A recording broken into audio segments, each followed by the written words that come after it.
Tes. Okay. Bismillahirrahmanirrahim. Assalamualaikum warahmatullahi wabarakatuh. Innal hamdalillah nahmaduhu wa nasta'inuhu wa nastaghfiruh wa na'udzu billahi min shururi anfusina wa min sayyiati a'malina. Man yahdihillahu fala mudilla lahu wa man yudlil fala hadiya lahu. Asyhadu an la ilaha illallah wa asyhadu anna Muhammadan 'abduhu wa rasuluh. Amma ba'd. Allahumma 'allimna ma yanfa'una wanfa'na bima 'allamtana warzuqna ilman yuqarribuna ilaika ya arhamar rahimin. Allahumma inna na'udzubika min ilmin la yanfa' wa min qalbin la yakhsha' wa min nafsin la tashba' wa min da'watin la yusma'.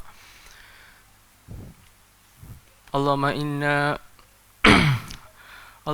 nas'aluka ilman nafi'a wa rizqan tayyiba wa 'amalan mutaqabbala. Amin. Jadi insya-Allah ana mulakan terus pagi ni untuk jimatkan masa.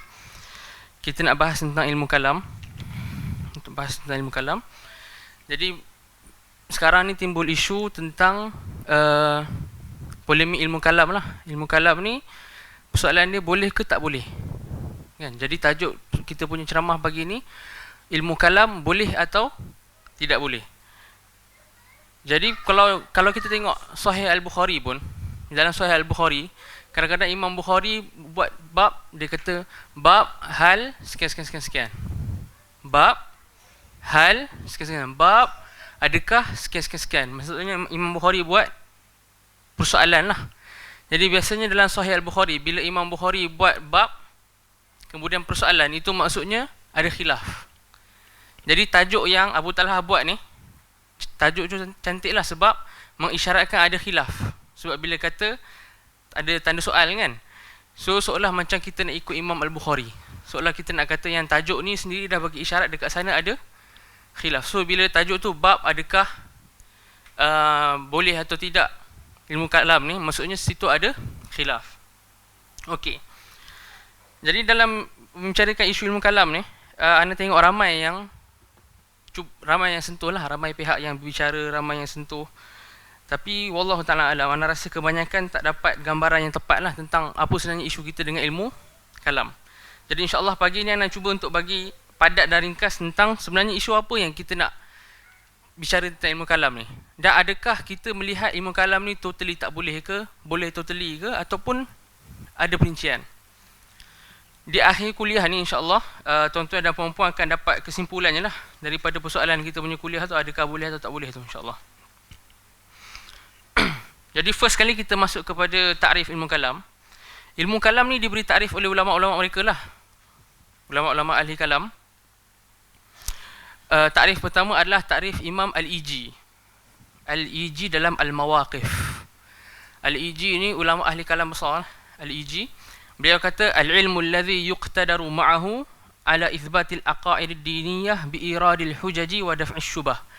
Ilmu yang dengannya yuqtadaru ma'ahu, kita mempunyai kudrat untuk menetapkan akidah-akidah Islam, al-aqaid ad-diniyah. Kita nak menetapkan akidah-akidah Islam macam mana? Dengan membawa hujah-hujah dan menolak syubhah-syubhah. Okey. Ilmu yang dengannya kita mampu untuk menetapkan akidah Islam dengan membawa hujah dan menolak syubhah. Itu takrif Imam Al-Iji. Kemudian takrif kedua yang masyhur juga adalah takrif Imam At-Taftazani. At-Taftazani ni ulama besar ahli kalam juga, Sa'aduddin. Beliau kata al-ilmu bil aqaid diniyah al-muktasab min al-adillati al-yaqiniyah. Ilmu terhadap akidah-akidah Islam yang diambil daripada dalil-dalil yang yakin, dalil-dalil yang qat'i ataupun yakin. Jadi kalau kita tengok, setakat dua contoh, dua takrif ni, kalau saya tanya tuan-tuan dan puan-puan yang dirahmati Allah sekalian, logik tak dengan takrif yang macam ni, kan? Ulama salaf mengharamkan bahkan mencela ilmu kalam. Nampak tak logik, betul tak? Bila kita sebutkan takrif ni, tengok ana contoh, ana sebut balik takrif Taftazani tadi tu. Al-ilmu bil aqaid ad-diniyah al-muktasab min al-adillatil yaqiniyah. Ilmu tentang akidah-akidah Islam yang diambil dari dalil-dalil qat'i, kan? Dari sudut zahirnya kita fikir balik logik, takkanlah ulama salah benci benda ni, betul tak? Kemudian dalam takrif Al-Iji tadi, cara kita letakkan akidah Islam tu adalah dengan bi'iradil hujaj wa daf'i syubah, kan? Dengan membawa hujah-hujah dan menolak syubhat. Takkan ulama salaf tak bagi kita berakidah, kemudian kita ada hujah kita tu sendiri, kemudian kita tolak syubhat orang lain. Jadi kalau kita ambil takrif ni, kan? Kita ambil takrif ilmu kalam yang macam ni, kita letak dekat kalam ulama salaf ataupun kita tafsirkan kepada kalam ulama salaf, rasa-rasanya kena ke tak kena? Tak kena. Takkanlah Imam Ahmad dengan Imam Syafi'i marah orang yang nak pertahankan agama, kemudian dia bawa hujah dengan dia tolak syubhat. Kalau macam tu, semua orang yang pernah datang Baitul Salam ni, yang ustaz yang mengajar akidah pun dicela jugalah, sebab ustaz-ustaz yang datang Baitul Salam sebelum ni pun semua bawa hujah dan menolak syubhat, kan? Menunjukkan dekat situ ada something yang tak betul tentang takrif ni. Bukan takrif ni tak betul, ada something yang tak tepat dari sudut menafsirkan kalam ulama salaf tu dengan takrif ni. Jadi kesalahan yang biasa orang buat dalam isu ni apa? Bila dia nampak kalam ulama salaf cakap tentang ilmu kalam, ya, bila dia nampak ulama salaf bicara ilmu kalam, dia tafsirkan ulama salaf punya perkataan kalam tu dengan takrifan ni. So kena tak? Sebenarnya tak kena. Sebenarnya tak kena. Kita akan tengok kenapa. Jadi kenapa ilmu ni dipanggil ilmu kalam? Banyak sebab. Antaranya ulama kata mungkin sebab perbahasan pertama dibahas dalam ilmu ni adalah isu kalamullah, sifat kalam. So sebab pertama mungkin sebab membahaskan sifat kalamullah. Yang kedua mungkin sebab ilmu ni banyak cakap dan banyak berdebat. Likasratil kalam wal khilaf, kan? Pendapat ketiga cakap kenapa ilmu ni dipanggil ilmu kalam, sebab ianya memberikan kemahiran untuk berkata-kata dan berhujah. Okey. Itu kenapa ilmu ni dipanggil ilmu kalam lah. So mungkin sebab membahaskan sifat kalamullah, mungkin sebab banyak cakap, ataupun mungkin sebab ilmu ni bagi kemahiran untuk bercakap. Kemahiran untuk bercakap kat sini maksudnya kemahiran untuk berdebat dan mematahkan hujah lawan. Okey. Kita pergi poin ketiga. Poin ketiga ni apa yang anda panggil sebagai al-muhkamat lah. Al-muhkamat ni kiranya benda-benda yang dah confirm dah. Muhkam ni adalah benda-benda yang dah confirm dan pasti, yang kita kena bersetuju atas dia dulu, baru kita boleh bahas atau bincang isu ilmu kalam. Okay. Bila kita nak berdebat atau nak bahas dengan siapa-siapa, kita ada dua perkara, kan? Kita ada yang muhkam dengan tak muhkam. Kita ada perkara yang jelas yang dipersetujui dengan perkara yang tak jelas serta diperselisihkan. Bila kita nak bahas dengan orang, kita nak discuss dengan orang, kita kena cari orang cakap common ground lah. Common ground. So common ground kat sini apa?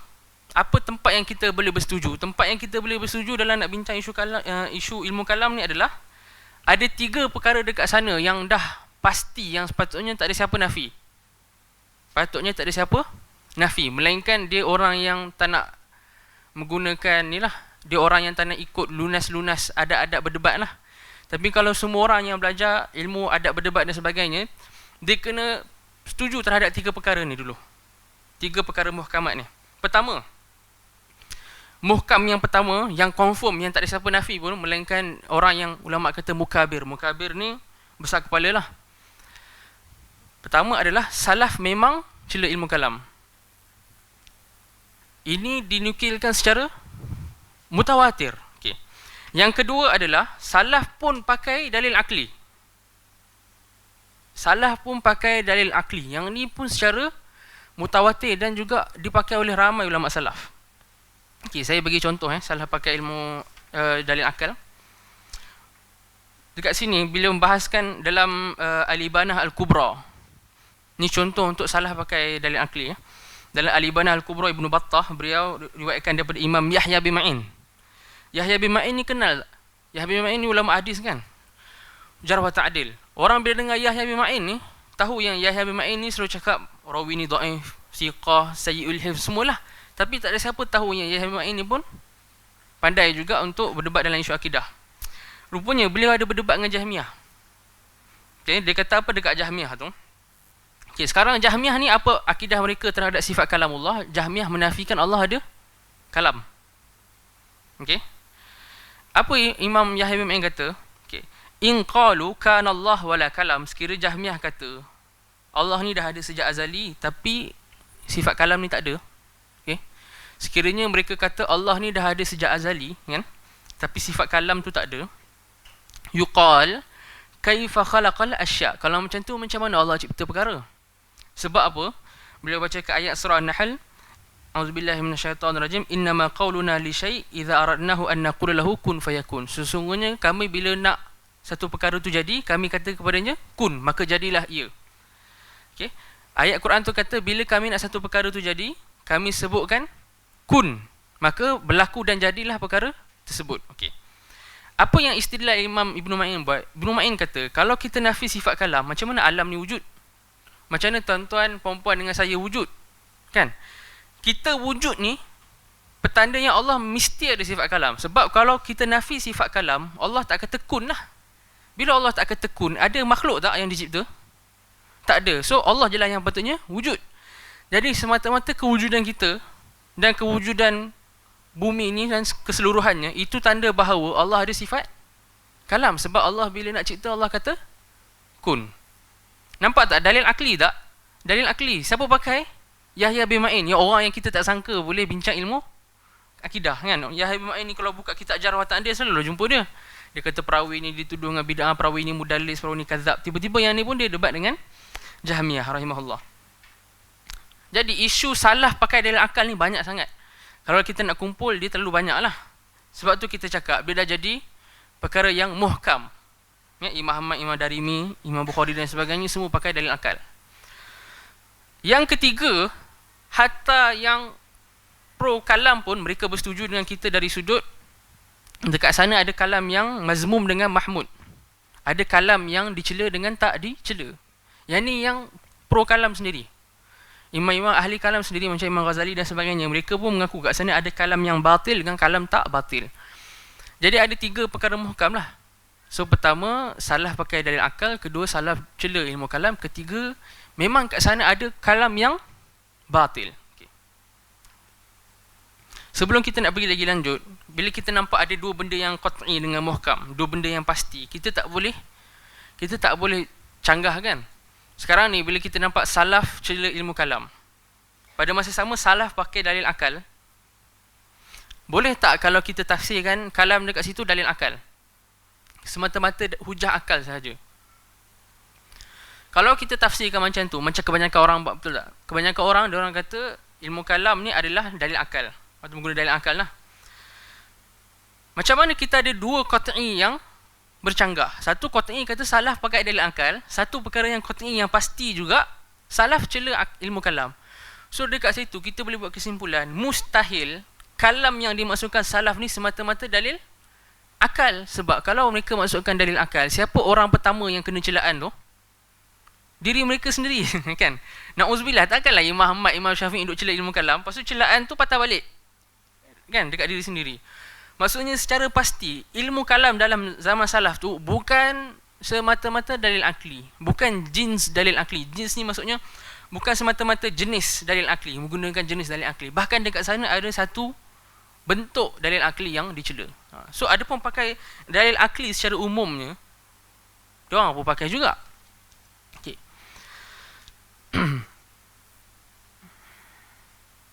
Ibn Taymiyah ada bagi conclusion yang menarik, tapi kalau anda sebut Ibn Taymiyah nanti orang akan cakap bias lah. Anda akan simpan kalam beliau ni ke akhir. Sedangkan Ibn Taymiyah ni, dia dah simpulkan dah, Syekhul Islam rahimahullah, dah simpulkan dah semua yang kita bahas hari ni. Tak ada orang cakap yang lagi tepat daripada dia lah, menurut pandangan anda. Tapi kalau anda sebut, nanti orang cakap, apa ustaz ni, kan? So anda simpan lah. Anda akan simpan bila tuan-tuan dah rasa yakin dulu. Okay, so kemudian bila nampak salaf cela ilmu kalam ni, ulama Asy'ariyah ataupun ilmu kalam secara umumnya lah, ada beberapa cara untuk tafsirkan celaan tu. Okay, apa mauqif, apa stand mereka terhadap celaan salaf terhadap ilmu kalam ni? Ada beberapa. Pertama, mereka kata salaf cela ni khusus kepada Qadariyah dan Mu'tazilah saja. Ni anak pun ada baca beberapa asatizah yang tulis, yang pro kalam. Dia kata sebenarnya salaf cela ilmu kalam ni bukan semua, tapi merujuk kepada kalam Al-Mu'tazilah dengan Al-Qadariyah. Sebenarnya yang ni tafsiran siapa? Yang ni tafsir Imam Al-Bayhaqi rahimahullah dalam Manaqib Syafi'i, dan Ibnu Asakir dalam Tabyin Al-Kadzib Al-Muftari. Okay. So mereka, apa Imam Ibnu Asakir dengan Imam Bayhaqi kata, mereka berdua kata salaf sebenarnya bila cela ilmu kalam, dia refer kepada kalam Mu'tazilah dan Qadariyah. Tafsiran kedua, tafsiran Imam Ghazali. Yang ni Imam Ghazali sebut dalam kitab Iljamul Awam. Beliau kata ulama salaf sebenarnya celik ilmu kalam ni bukan sebab apa, tapi sebab bila bahas ilmu kalam, orang tu akan bawa syubhah pihak lawan dulu, akan bawa syubhah pihak ahli bid'ah dulu. Jadi perkara tu membuka ruang untuk orang awam jadi sesat. Sebab dia yatadhammanu ardan li syubhatil khasm, kerana dia bawa syubhat-syubhat musuh untuk dibaca dan diketahui oleh semua orang. Wa ta'rifan linnas bidalalatihim, dan membuatkan orang awam jadi aware dengan tahu pula pasal kesesatan-kesesatan tu. Yang ni tafsiran siapa? Imam Al-Ghazali rahimahullah. Okey. Dua ni lah yang utama, ada tafsiran lain. Dua ni yang utama. Cuma dua-dua ni kita cakap tak tepat. Pertama, kenapa tafsiran Imam Baihaqi dengan Ibnu Asakir tak tepat? Sebab kita tengok balik, salaf dia bukan cela ilmu kalam ni merujuk kepada Qadariyah dan Mu'tazilah saja. Sebagai contoh, masyhur Imam Syafi'i berdebat dengan Hafs Al-Far. Hafs Al-Far. Dan bahkan Imam Syafi'i kafirkan beliau lah. Beliau pula dia ni. Cuma ulama khilaf, adakah kafir itu sebab ada isu tentang takfir tu, tak apa, itu kita bahas tempat lain. Cuma sekarang ni Hafs Al-Far ni adalah tokoh ahli kalam yang berdebat dengan Imam Syafi'i.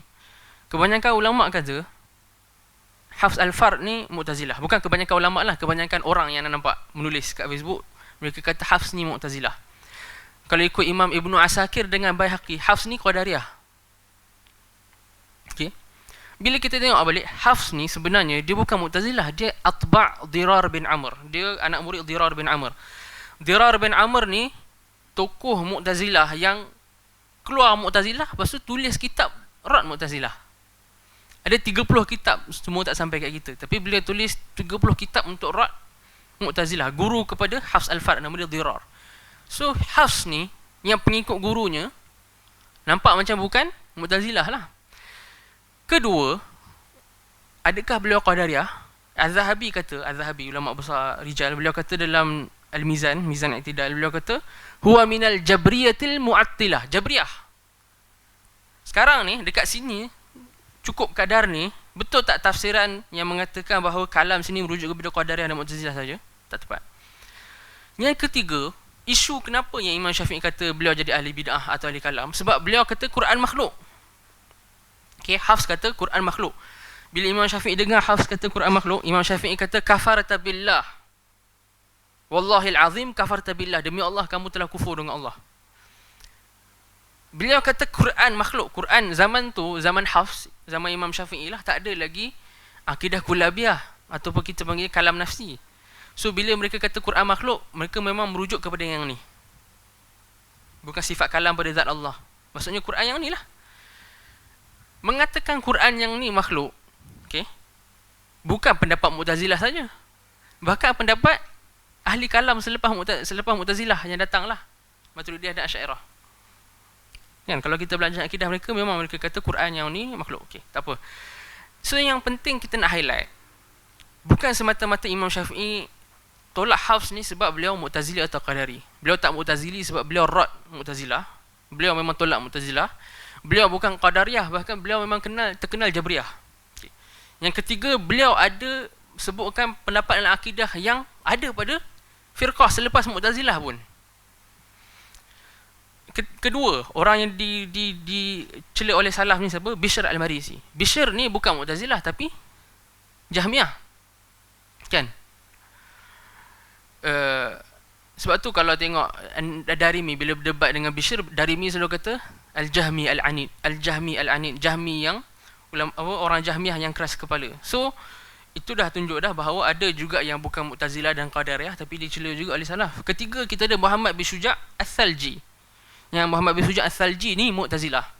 Jadi kalau kita tengok, Jahmiyah kena, Mu'tazilah kena, Qadariyah kena, Jabriyah kena, so semua kena lah cerita. Jadi melimitkan celaan kalam tu pada salah satu firqah, itu kesalahan fatal, kita cakap kesalahan fatal, kesalahan salah yang besar lah.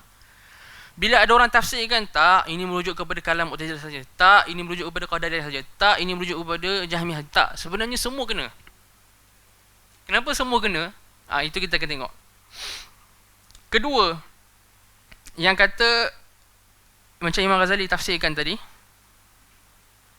iaitu Imam Ahmad tahzir ilmu kalam ni sebab takut orang awam tahu je, takut orang belajar syubhat.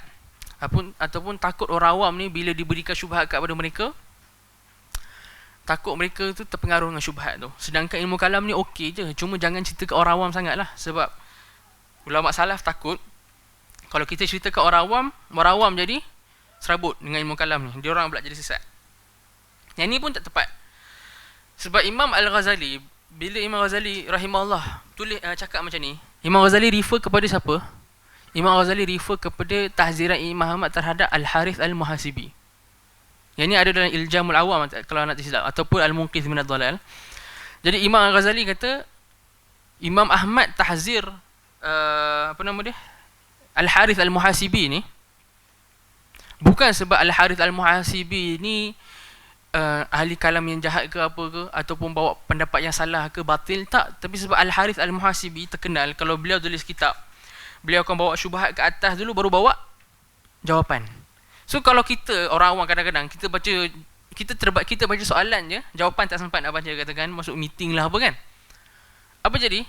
Takut yang soalan yang sempat kita baca tu, yang soalan-soalan daripada Mu'tazilah dan Jahmiyah dan hujah syubhat-syubhat mereka tu melekat dekat kita, buat kita pula jadi ahli bid'ah. Yang ini tafsiran Imam Al-Ghazali. Okay. Kenapa Imam Ghazali punya tafsiran tak tepat? Sebab jelas Al-Muhasibi yang Imam Ahmad tahzir tu sebab apa? Bukan sebab beliau macam tu, sebab beliau ni pengikut Ibnu Kullab. Ibnu Kullab siapa? Ibnu Kullab ni ulama kata salaf kepada Al-Asy'ariyah. Maksudnya kira Asy'ariyah yang paling awal lah Ibnu Kullab. Sebab Imam Ahmad tak mengam dengan Ibnu Kullab. Okay. Sebab itulah Ibnu Khuzaimah, Imamul A'imah, ada riwayat lain. Ana tak sempat nak baca semua riwayat ni lah, panjang. Cuma ada je dinukilkan dalam kitab. Ibnu Khuzaimah bila beliau ada buka majlis hadis. Ibnu Khuzaimah ulama besar, wafat 311 Hijrah. Beliau ada kitab Tauhid ni masyhur kan. Imam Az-Zahabi riwayatkan dalam Siyar A'lamun Nubala yang Ibnu Khuzaimah ni dalam satu majlis tu beliau bertemu dengan dua anak murid. Dua anak murid beliau ni buat apa? Belajar dengan Ibnu Kullab lah. So Ibnu Khuzaimah kata, bukankah aku dah halang kau jumpa dia tu? Bukankah aku dah halang korang daripada jumpa dia? Bukankah aku tak bagi dah? Kan? Alam anhaakum an liqa'ihi. Bukankah aku dah halang korang daripada jumpa si Ibnu Kullab tu? Kemudian anak murid dia kata, apa masalah kalau kami ni nak belajar dengan Ibnu Kullab? Apa Ibnu Khuzaimah jawab? Takkah kau tahu, bukan saja aku tahzib Ibnu Kullab, tapi Imam Ahmad pun tahzib Ibnu Kullab. Ni riwayat ni ada kat mana? Siyar A'lamun Nubala Az-Zahabi. Menunjukkan apa faedah kita boleh dapat? Dua. Satu, dia support lagi kita punya premis yang kata memang celaan kalam tu bukan rujuk kepada Qadariyah Mu'tazilah saja, tapi umum. Kedua, dia merujuk juga bahawa ada orang kata, alah, ulama salaf tak sempat jumpa ahli kalam yang ahli sunnah ni. Ini dakwaan siapa? Ini dakwaan Tash Kubrizadah. Ulama ahli kalam, nama dia Tash Kubrizadah, ulama Turki lah. Tash Kubrizadah ni, Kubrizadah kata sebenarnya ulama salaf ni tak sempat hidup sezaman dengan ahli kalam yang ahli sunnah ni. Kalau mereka jumpa, mesti tak tahzir. Ni siapa cakap? Tash Kubrizadah rahimahullah. Cuma kita cakap Tash Kubrizadah ni tak tepat lah, rahimahullah. Kalam beliau tak tepat sebab sabit ulama salaf memang sempat mu'asarah, sempat hidup sezaman dengan ahli kalam yang dikatakan sunnah ni. Ibnu Khuzaimah sempat jumpa, sempat tahzir. Imam Ahmad sempat jumpa. Bahkan anda pernah cerita pun kan, Imam Ahmad tahzir Al-Harith Al-Muhasibi sampai yang datang solat jenazah 4 orang tu kan. Anda pernah sebut sebelum ni. Dan selepas Imam Ahmad, anak-anak murid beliau yang batch tabaqah yang first ni semua melakukan tahzir yang sama. Mazhab Imam Syafi'i, Al-Muzani, Al-Buaiti. Bawah Al-Muzani, Buaiti siapa? Siapa anak murid Al-Muzani dengan Al-Buaiti? Ad-Darimi. Ad-Darimi yang duk hentam Bishr Al-Marisi tu.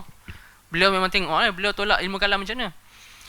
Kemudian Ibnu Suraij 306 Hijrah, ulama besar mazhab Syafi'i. Beliau punya risalah akidah pun matbu', terbit dah.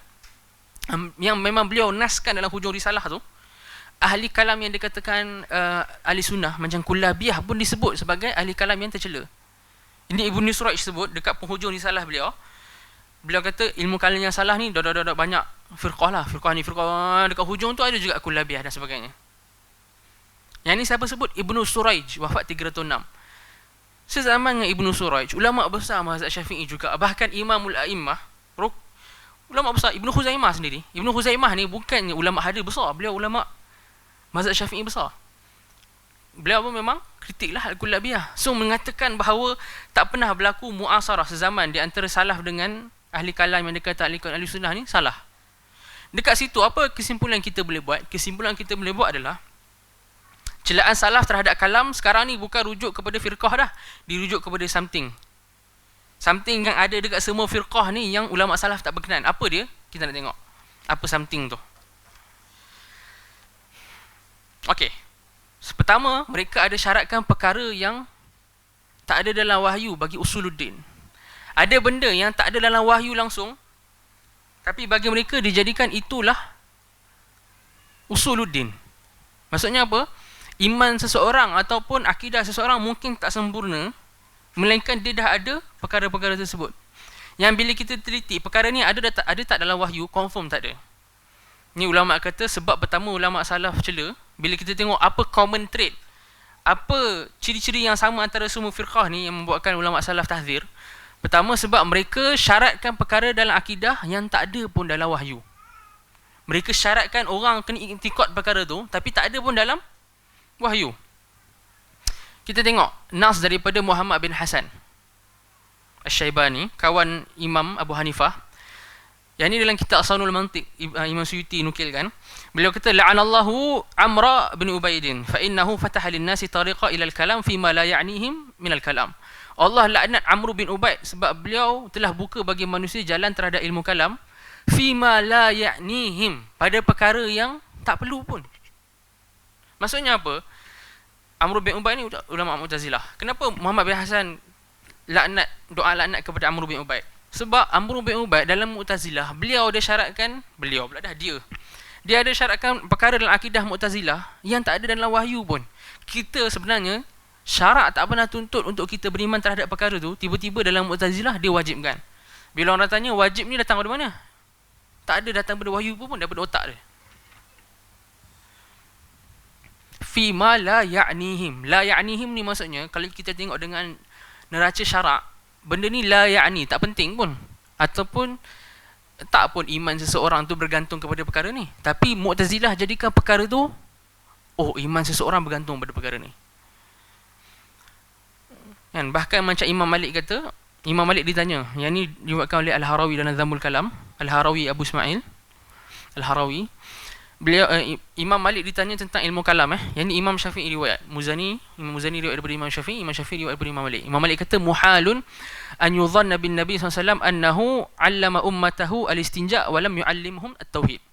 Mustahil untuk kita cakap Nabi SAW ajar umat dia cara untuk istinja', okey, tapi tak ajar cara untuk berakidah dengan tepat. Sebab apa?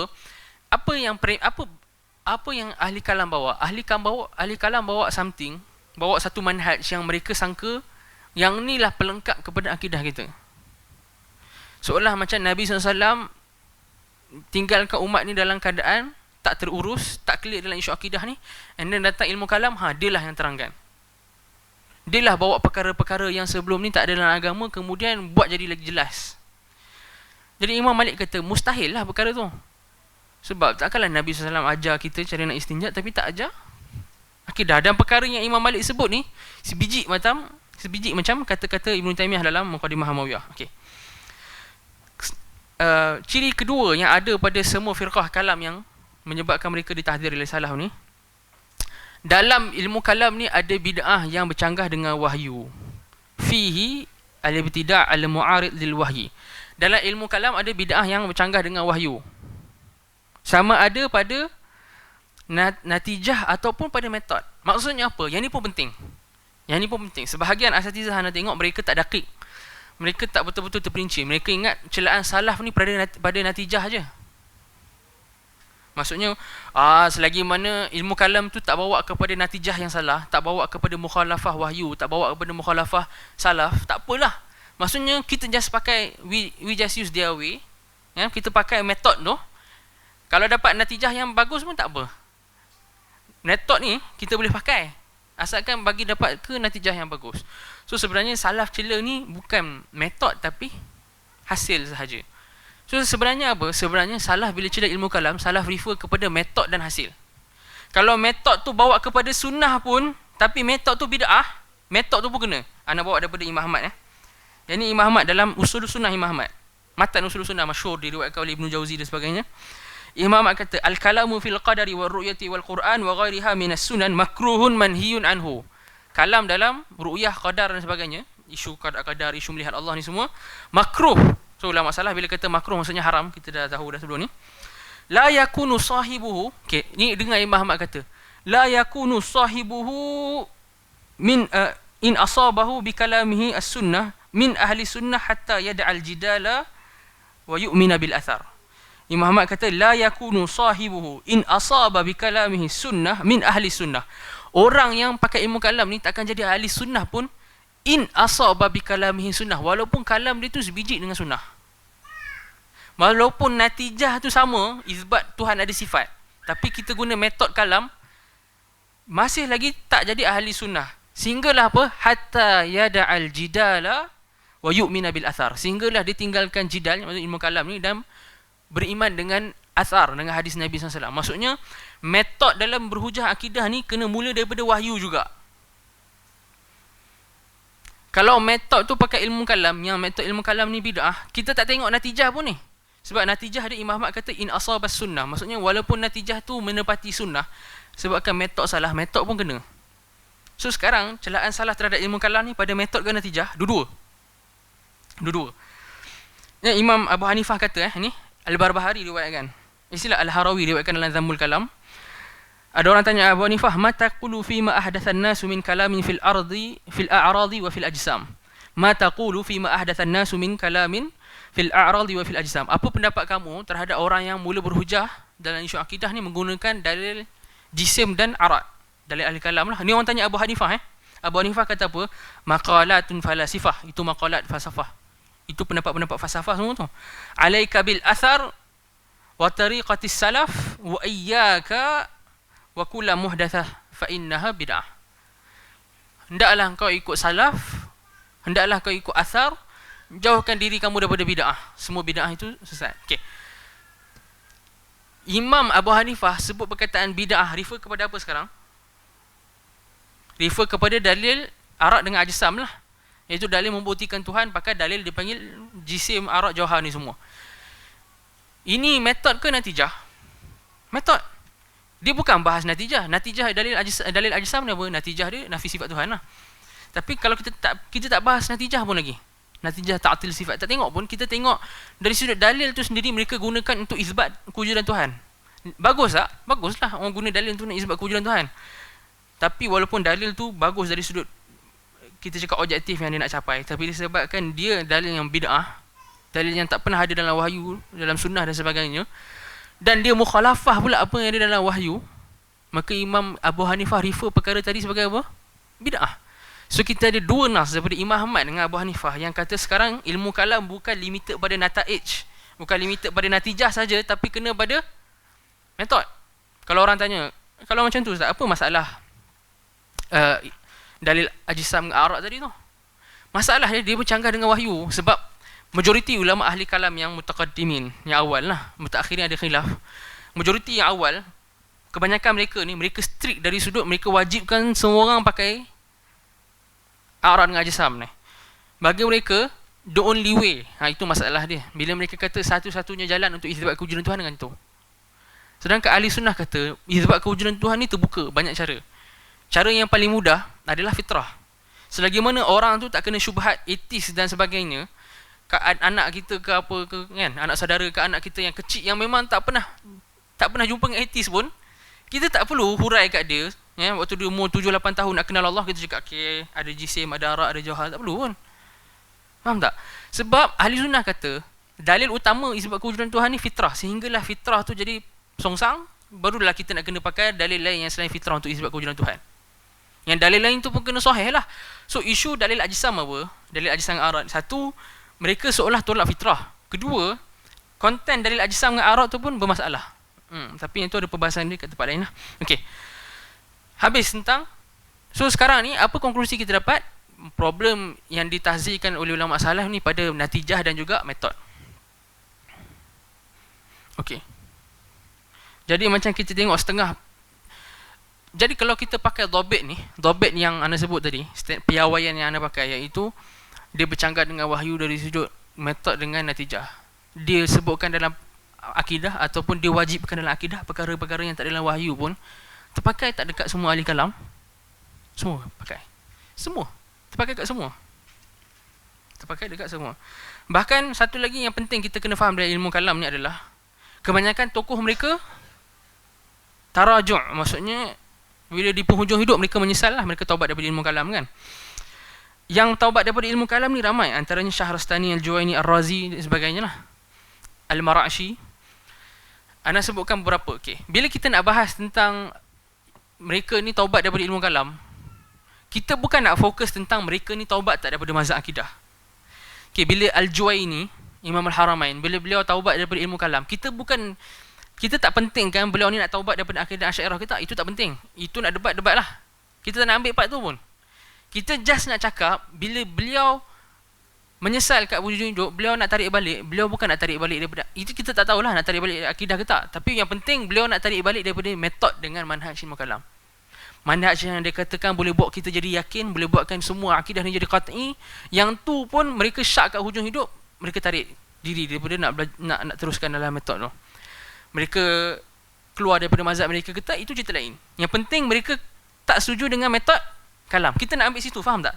So bila ahli sunnah kita nak istidlal dengan, kita nak berhujah dengan kalam-kalam ulama yang taubat daripada ilmu kalam ni, kita tak kisah mereka ni keluar daripada mazhab tu masuk mazhab lain ke, mereka ni tak keluar mazhab, tak kisah. Yang penting mereka menyesal dengan metod tu. Yang metod dikatakan boleh buat orang tu jadi yakin, semua setuju kat penghujung hidup, itu syak. Okey. Siapa yang sebut macam ni? Banyak. Antaranya Imam Ar-Razi lah dalam Risalah fi Aqsamil Ladzat. Risalah fi Aqsamil Ladzat ni antara kitab Imam Ar-Razi yang terakhir. Yang dalam tu memang beliau kata dalam isu ilahiyat ni, pakai ilmu kalam ni, kesemuanya hanya dhunun wa huzbanat. Sangkaan je semua. Dan ada nukilan panjang kalam beliau, tak sempat. Yang menarik dalam orang yang taubat daripada ilmu kalam ni, Imam Al-Juwaini dalam Akidah Nazamiyah. Sebab dalam Akidah Nazamiyah, Imam Al-Juwaini bila tarik diri daripada ilmu kalam ni, bila cela ilmu kalam dari sudut sebenarnya tak bagi qat'i dengan yakin pun, Imam Juwaini kata, Imam Juwaini cela metod takwil. Sebab itulah Imam Juwaini perkenalkan mazhab tafwid kan dalam Asy'ariyah. Jadi bagi ahli kalam, mereka akan tafsirkan Al-Juwaini punya taubat ni, mereka cakap lah Imam Juwaini bukan taubat keluar daripada Asy'ariyah pun, sebab beliau keluar daripada takwil pergi ke tafwid. Okay, tak apalah. Itu boleh bincang nanti. Yang penting sekarang ni, metod takwil tu, yang metod utama untuk kalam tu sendiri, Imam Juwaini kata bid'ah. Dan Imam Juwaini kata itu bukan yang tepat. Itu bukan hak, itu bukan kebenaran. Yang kebenaran adalah sebaliknya. Sebab tu Imam Juwaini kata, kalau agama ini bergantung kepada takwil, nescaya salaf sendiri akan sibukkan diri untuk belajar ilmu takwil ni, sebab penting sangat, dia akan menjadi sumber utama dalam usuluddin. Tapi sekarang Al-Juwaini pun tak pakai takwil, Juwaini pakai tafwid. Maksudnya metod dalam kalam tu sendiri Juwaini dah kata salah. Okey. Jadi Imam Ghazali, Al-Juwaini, Asy-Syahrastani, Al-Mara'shi lagi teruk. Al-Mara'shi ulama kalam besar rahimahullah. Beliau kata sampai nak bakar semua kitab akidah ilmu kalam yang beliau tulis. Al-Mara'shi ni hurai kitab Tawali'un Anwar Imam Baydawi, kitab ilmu kalam yang tinggi lah. Dan kitab beliau Nashrut Tawali' ni masyhur. Memang kitab yang sangat advance dalam ilmu kalam. Al-Mara'shi ni dalam kitab Tartibul Ulum, beliau kata dalam tu apa? Ya Allah Tuhanku, moga hari kiamat nanti kau jangan kumpulkan aku dengan ahli kalam. Allah apa? Ya Allah, la tahsyurni ma'al mutakallimin yaumal qiyamah. Jangan kau kumpulkan aku dengan ahli kalam. Padahal dia ulama kalam ni, dia syarah Tawali'un Anwar Baydawi tu. Dan beliau kata kat bawah tu, kalau aku ada kemampuan, aku nak ambil semua buku yang aku tulis dalam kalam, aku nak bakar. Sayangnya aku tak ada kemampuan, dah tua dah. Al-Mara'shi.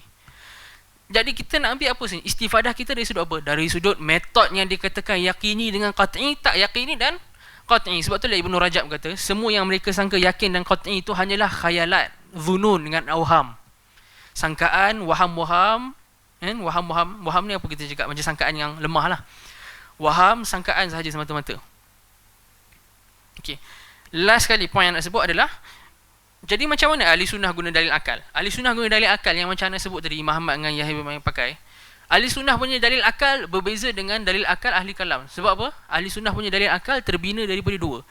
Satu, perkara yang maklumat yang daruri, semua orang ada maklumat tu. Pengetahuan fitrah yang semua orang ada.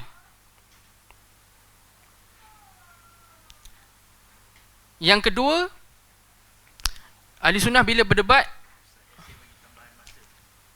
Masya Allah. Ustaz Yasir, Masya Allah, Ana bukan apa, beliau ni guru Ana saja dekat sekolah menengah dulu. Waktu Ana dekat sekolah menengah dulu, Ustaz Yasir ni memang ustaz pertama lah yang Ana jumpa kat sekolah, yang Ana banyak belajar daripada beliau. Ya, hafizahullah. Beliau memang ustaz Ana. Waktu Ana kena bagi ihtiram lebih lah. Okay. Jadi kat mana? Okay. So salah bila guna dalil akal. Salah kata apa?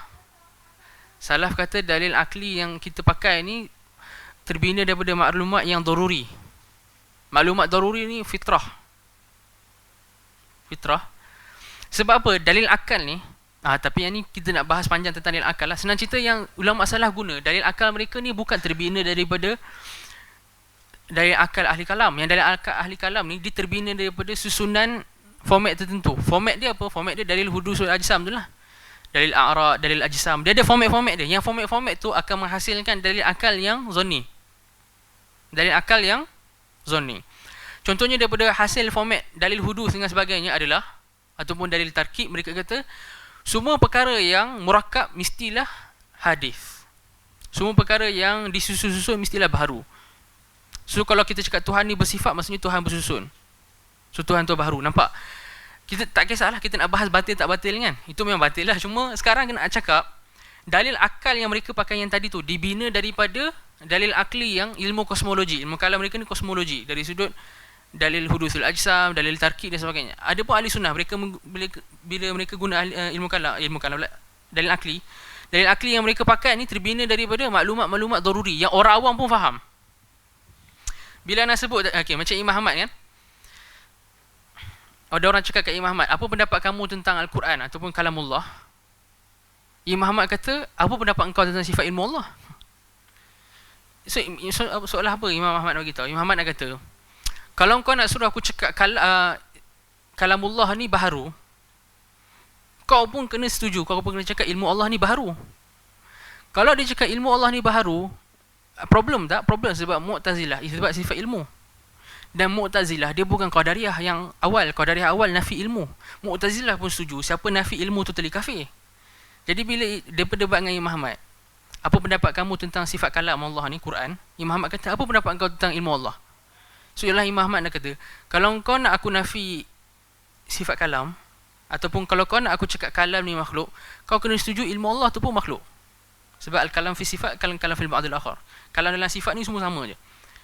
Jadi Imam Ahmad berdebat dengan Mu'tazilah lah. Kalau kau nak aku kata kalam ni baharu, kan, kalamullah ni makhluk, kau kena cakap ilmu Allah tu baharu. Bila kau cakap ilmu Allah tu baharu, yang Mu'tazilah cakap macam tu, Mu'tazilah ni kena kafirkan diri dia sendiri. Sebab Mu'tazilah pun kata tak boleh nafi ilmu. Ni Imam Ahmad berdebat. Ada tak perdebatan dalam perdebatan Imam Ahmad ni, bila Imam Ahmad guna hujah akal, ya? Ada tak Imam Ahmad pakai dalil yang kosmologi, tarkib? Tak ada. Ni dalil simple. Tuan-tuan dan puan-puan yang mungkin tak pernah belajar ilmu kalam faham. Betul tak? So simple. Itu beza dalil dalil akli yang salah pakai dengan ilmu kalam pakai, yang ahli kalam pakai. Dia bergantung kepada maklumat yang daruri, semua orang boleh faham. Kedua, kebiasaannya ianya diambil daripada Quran dan Sunnah. Sebab apa? Yang inilah pembeza kita dengan ahli kalam. Bagi ahli sunnah, dalil wahyu ni penuh dengan dalil akal. Sebab itulah hadis tesis bagus. Kalau siapa nak baca nama dia, Al-Adillah Al-Aqliyah An-Naqliyah, Dr. Su'ud Al-Arifi. Al-Adillah Al-Aqliyah An-Naqliyah, dalil-dalil akli dalam Quran dan hadis. Yang dalil akli dalam Quran dan hadis ni penuh dengan kias dan sebagainya. Sebab itulah ulama-ulama ahli kalam sebahagiannya setuju dalil akli yang paling kuat ada dalam Quran dan hadis. Ulang balik Ada ahli kalam yang setuju dalil akli yang paling kuat, yang paling qat'i, paling yaqini ada kat mana? Quran dan hadis. Siapa sebut ni? Ramai. Antara yang anda ingat sekarang, Imam At-Tufi, Najmuddin At-Tufi dalam kitab Al-Isyarat Al-Ilahiyah. At-Tufi ni anak murid Ibn Taymiyah. Cuma beliau ni terpengaruh dengan ilmu kalam lah. Dalam Muqaddimah Isyarat Ilahiyah, memang beliau kata cara Quran dalam present dalil akli ni lagi hebat daripada cara ahli kalam yang lain dalam nak present dalil akli. Ar-Razi pun ada kata dalam sebahagian kitab, cara Quran nak isbat kewujudan Tuhan paling ringkas dan paling tak berbelit daripada cara ahli kalam nak wujud isbat kewujudan Tuhan. Sebab tu Ibn Taymiyah kata, antara pendapat yang Ibn Taymiyah menarik, anda tak tahu anda pernah sebut ke tak sebelum ni, dalil nak wujud kewujudan Tuhan, isbat kewujudan Tuhan ni mudah je. Ibn Taymiyah kata cukup dengan pergerakan tangan. Cukup dengan pergerakan tangan. Yang Ibn Taymiyah sebenarnya beliau setuju dengan ni anda masuk perincian sikit lah, siapa tak faham minta maaf. Beliau setuju dengan Ibn Sina dari beberapa sudutnya dalam isu nak isbat kewujudan Tuhan ni. Beliau kata kalau kita gerakan tangan anak sekarang ni kan, pergerakan ni baharu ke azali, maujud yang qadim ke maujud yang hadis, confirm bukan azali, mesti dia hadis lah. Kalau dia hadis, confirm dia tak boleh wujud sendirilah, sebab hadis ni benda yang hadis dia mungkin ni 50-50, dia mungkin wujud mungkin tak wujud. So ada benda lah yang buat dia jadi wujud tu, sebab asalnya dia 50-50, dia mungkin wujud mungkin tak wujud. Dia bukan wajib wujud macam Tuhan, dia bukan mustahil wujud juga, mustahil wujud takkan gerak lah. So dia 50-50. Jadi apa yang membuatkan dia daripada 50-50 mungkin wujud mungkin tak wujud kepada wujud Tuhan? Maksudnya ada benda lain sebelum dia yang lagi qadim lah. Benda lain sebelum dia yang lagi qadim ni mungkin benda baharu juga. Benda baharu ni sebelum dia qadim. Benda apa lah, kelas hujung siapa? Tuhan. So cukup gerakan tangan, habis cerita. So point dia apa? Point dia kadang-kadang isbat dalil akli untuk isbat kewujudan Tuhan ni senang, tak berbelit. Dalam Quran ada lagi jelas. Wallahu ta'ala alam. Itu yang sempat anda sebut lah.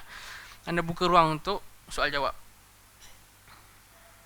Ada siapa-siapa nak tanya?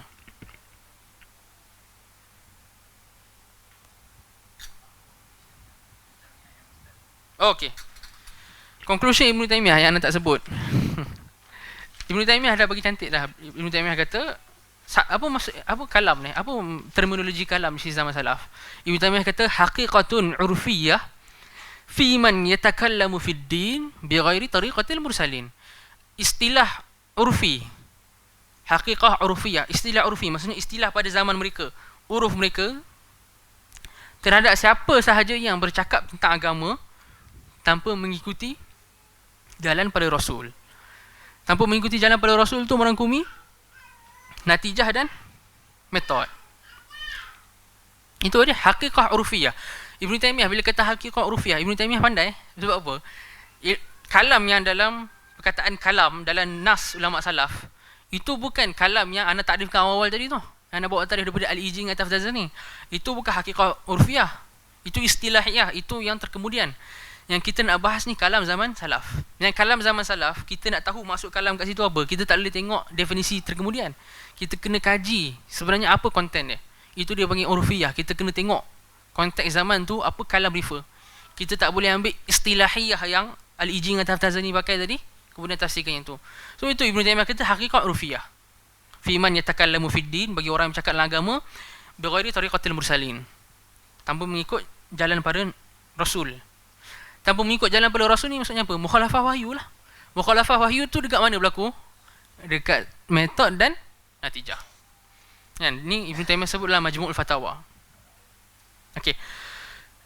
Ana nak sebut, tak nak lupa. Orang tanya. Bahkan orang timbul isu ilmu mantik pun orang timbulkan kan. Macam inilah. Ada orang kata ilmu kalam ni jasanya banyak. Okey, ana bagi ringkas je. Ana tak boleh nak ambil masa banyak kan. Ana bagi ringkas je. Ya. Bila kita first kena faham. Kita tak bagi orang belajar ni, kita cakap ilmu kalam ni ada konotasi negatif dan tak bagi orang belajar ni. Ini kalam ni refer kepada siapa? Kalam ada percakapan ni refer kepada siapa? Refer kepada orang awam. Bila banyak asatizah sunnah ke, banyak ulama ahli sunnah wal jamaah yang daripada dulu sampai sekarang duk berbuih mulut kata jangan belajar ilmu kalam. Apa maksud mereka? Mereka refer kepada orang awam. Jadi kalau ada setengah orang ditimbulkan isu, habis tu yang belajar kat universiti tu belajar ilmu kalam, habis entah pun belajar ilmu kalam, anda pun belajar ilmu kalam kan? Adakah anda kena celaan tu sendiri? Tak. Kita kena faham lah. Bila kita nak beritahu orang awam, beza dengan untuk orang yang nak mengkhususkan diri. Faham tak? Orang awam, dia tak ada hajat untuk belajar. Orang yang nak belajar ilmu akidah, dia nak jadi pengkhusus dalam ilmu akidah, dia nak belajar untuk tolak benda tu, dia kena belajar lah. Macam nak bagi contoh, atheism. Boleh tak kita bukakan pembelajaran dalil-dalil atheism ni kepada orang awam? Of course tak boleh. Tapi yang masuk universiti bidang akidah, yang nak tolak atheism kena belajar tak? Itu je. Tak ada isu. So bila kita tengok setengah universiti Saudi, dekat Saudi tolak ilmu kalam semua kan, tapi tengok dia punya universiti dia berapa banyak tesis ilmu kalam. Tesis ilmu kalam kat Saudi ni beratus. Masyayikh yang ajar ilmu kalam ni beratus, tapi dia bukan ajar dekat masjid, bukan kuliah maghrib tuan-tuan dan perempuan dalil hudus, tak. Dia bukan kuliah maghrib dia tu. Dia ngajar benda tu dekat universiti untuk orang yang mutakhasis. Okay. So kita kena faham, bila kita tak bagi ni untuk orang awam, kan? Bukan semua. Of course lah yang nak rot tu dia kena belajar agak. Kedua, kita tak nafi sumbangan ulama ahli kalam. Betul tak? Sebahagian mereka macam dalam kitab Naqd al-Mantiq, ataupun nama sebenar kitab tu Al-Intisar li Ahli al-Athar Ibn Taymiyah. Beliau cakap dekat muqaddimah dah yang kita akan puji Mu'tazilah, Asy'ariyah dan semua ahli kalam berdasarkan jasa mereka dan berdasarkan kadar mereka menepati sunnah. Lagi banyak menepati sunnah, lagi firqah tu dipuji. Jadi bila kita ambil Syiah dengan Mu'tazilah, so Ibn Taymiyah kata Mu'tazilah ada yang part positif, Mu'tazilah awal lah, sebab Mu'tazilah terkemudian semuanya je Syiah agak. Mu'tazilah terkemudian semuanya Syiah.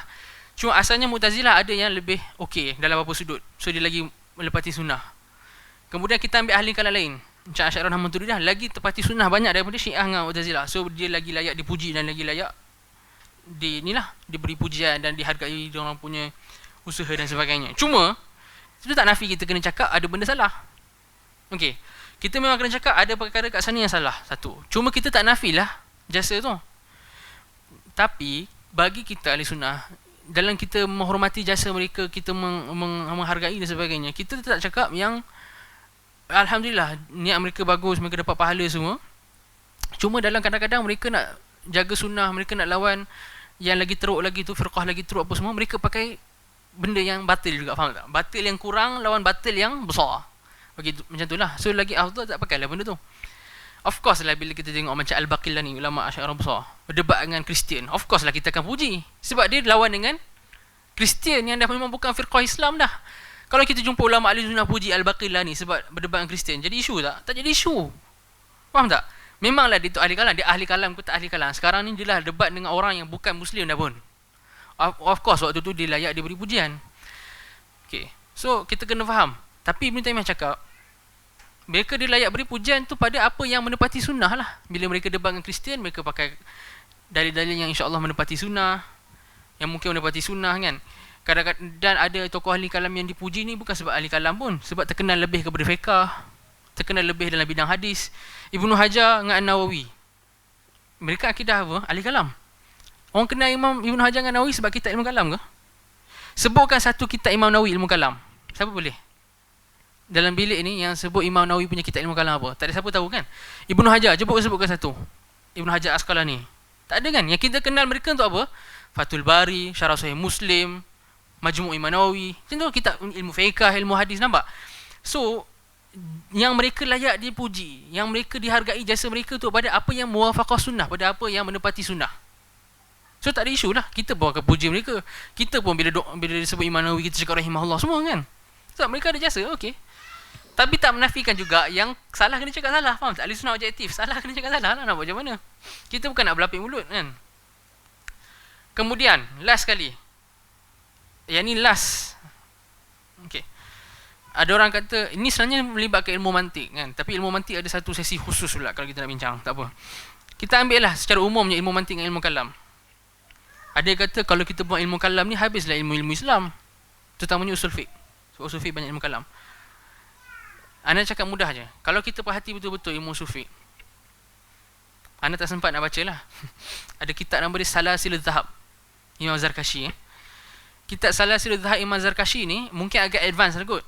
Dia agak advance, dia bincang tentang bina'ul usul ala usul. Maksudnya kaedah-kaedah dalam ilmu usul fiqh ni kan, kaedah dalam ilmu usul fiqh ataupun khilaf dalam ilmu usul fiqh sebenarnya terbina daripada isu akidah yang mana? Bina'ul usul ala al-usul. Isu khilaf dalam usul fiqh ataupun kaedah dalam usul fiqh, dia punya asal permasalahan tu daripada mana? So Imam Zarkashi akan beritahu. Kalau kita buka Salasilul Zahab Imam Zarkashi, kita akan nampak ada perkara yang dia muwafaqah dengan sunnah. So waktu tu jasa apa yang Zarkashi buat dari sudut dia memperbanyakkan lagi perbahasan dan usul fiqh, baguslah. Okey, macam ni. Ilmu kalam dalam usul fiqh ada, of course lah, ada baik dan buruk. Cuma ilmu kalam yang baik dalam usul fiqh tu, tokoh kalam macam Imam Zarkashi, baik tu bukan datang daripada kalam sendiri. Baik tu sebab kebetulan apa yang ada dalam akidah ilmu kalam, ahli kalam tu menepati dengan sunnah. Sebab logik, ya, kita cakap logically speaking lah kan, logically speaking, takkanlah seorang ahli kalam tu salah semua. So yang dia tak salah semua, yang dia betul, yang menepati sunnah tu, part yang tu bila diguna untuk kembangkan lagi usul fiqh, bagus ke baik? Bagus ke buruk? Baguslah. Tapi part yang dia melawan sunnah kat dalam ilmu usul fiqh, yang dalam akidah dia, yang kemudian menatijahkan kaedah pelik dalam usul fiqh tu, itu aku tak bagus. Macam mana tengok Salasilul Zahab, bila Imam Az-Zarkashi bahas tentang isu kaul sahabi ni hujah ke tak, ataupun mazhab perawi tu bila diriwayatkan hadis lah, macam ni. Kalau sahabat Nabi SAW diriwayatkan satu hadis, kemudian dia tak amal dengan hadis tu, yang masyhur macam Abu Hurairah tak pakai hadis tentang kita kena basuh 7 kali tu kan, basuh 7 kali bejana kita ke apa kalau kena jilat dengan anjing. Abu Hurairah riwayatkan hadis tu, antara perawi hadis tu, tapi beliau basuh 3 kali je.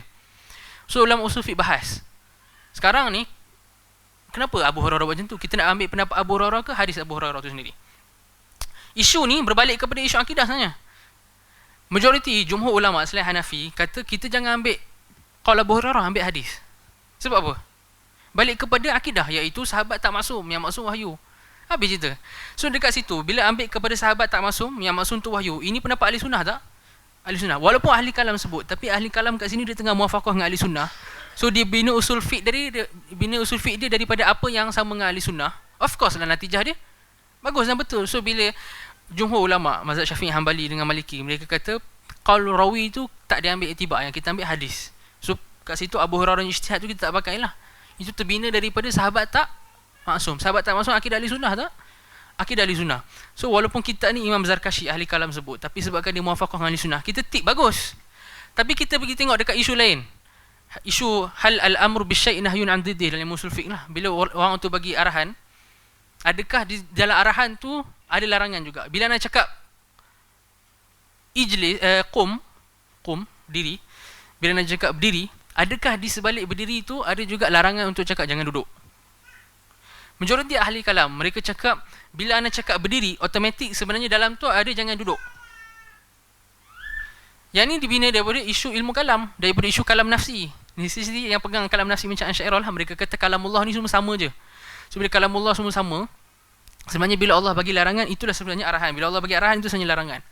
Itu tak kena dengan ahli sunnah lah, sebab ahli sunnah kata bila anda cakap berdiri, jangan, bila anda cakap berdiri, bukan anda cakap jangan duduk serentak, tapi tuan-tuan faham, berdiri takkan berlaku melainkan kena jangan duduk. Melainkan jangan duduk tu dapat daripada kata-kata ana ke, ataupun tuan-tuan punya proses akal, tuan-tuannya proses akal, yang tu dipanggil dalil iltizam. Dalam iltizam ilmu mantik, tak apalah. Yang penting dia apa? Batil sekarang. Batil sebab dibina daripada kalam nafsi. So bila kita tengok kitab Salasilul Zahab Zarkashi, ada yang dibina daripada mukhalafah dengan ni, kita of course kita cakap okey, yang ni sumbangan ilmu kalam usul fiqh, kita okey, yang ni okey. Kita cakap yang ni sumbangan dalam usul fiqh oleh ilmu kalam, bagus. Tapi sebab apa dia bagus? Bukan dia bagus tu sebab memang ilmu kalam tu sendiri bagus, tapi kebetulan dalam part tu ilmu kalam muwafaqah dengan sunnah. Muwafaqah ni maksudnya selari dengan sunnah. Wallahu ta'ala alam. Tak ada dah Okay, Ana minta maaf lah, Ana tak sempat nak bincang lagi panjang, Ana pun datang lambat. InsyaAllah lah kalau ada ruang lain kita akan bahas lagi detail. Apatah lagi isu ilmu mantik pula orang bahas. Kita tak boleh samakan mantik dengan kalam. Mantik dengan kalam totally different. InsyaAllah lah. Wabillahi taufiq wal hidayah. Assalamualaikum warahmatullahi wabarakatuh. Wallahu alam bisawab.